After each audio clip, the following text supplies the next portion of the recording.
Jewish household, and I was raised Jewish. I had a bar mitzvah, so I was pretty much in Sunday school my whole life, and so I knew God, and I knew parts of His character, and I knew more of Him than probably a lot of people do.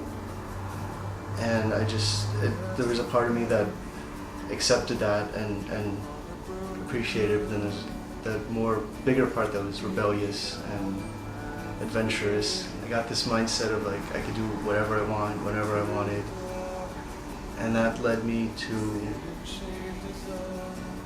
do things that I don't regret, but weren't the best, smartest ideas.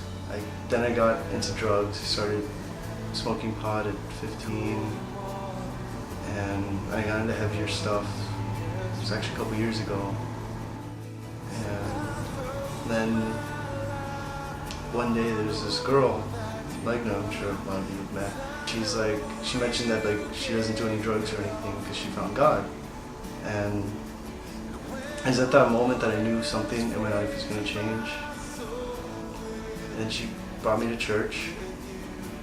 And the first time I liked it, but I was still a little resistant, and it was like, I don't know, like growing up, like Jesus had always been like not there, like I never thought about Him, and I didn't understand that whole concept. And then I saw it. It was the first time I ever like had even heard about Jesus more than just, oh, he's this guy who did stuff. And like, so then the second time I went to church, I felt things I'd never felt anywhere in temple. No drug has ever made me feel that way. And I went up for the altar call, accepted Christ as my personal Lord and Savior. It's literally been 180. When people say that, like a lot of people just use that term, but it has been like I went from doing pretty much anything and everything I could to stimulate myself, and none of it had a lasting effect. Drugs and alcohol and women, all of that, and to not even really wanting to do that, and not having a desire for it. And my desires have turned from inward to upward, where I don't feel like I need to satisfy myself or my cravings, and like just trying my best to live for God, and like everything. I've stopped doing drugs, I've stopped smoking cigarettes. I don't even curse anymore. I try not to. That's just all natural changes that have occurred in accepting Christ. It's not things that I intentionally have done. It's just God working through me to do them. I pray. I smile more. I see the beauty in things that I've never seen.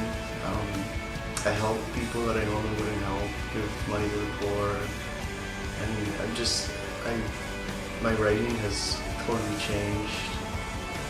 And I just have this totally different way of thinking and seeing life, and realizing that there is an end, there is a reason and a purpose, and there's no uncertainties anymore. At one chapter camp at university, this was months ago. It was the last night, and we were in the night worship at 9 o'clock or something. And we were in the middle of worshiping, and I fell on my face, and I was just lying there on the ground. And I had this like out-of-body experience almost, where I was like seeing myself lying there on the ground. And I was like just thinking, I can't believe that this is me. You know, a year ago I would never have imagined me praising anybody, let alone, Christ and God. Like, it was unbelievable, but at the same time it was amazing that it's like, this is me now. And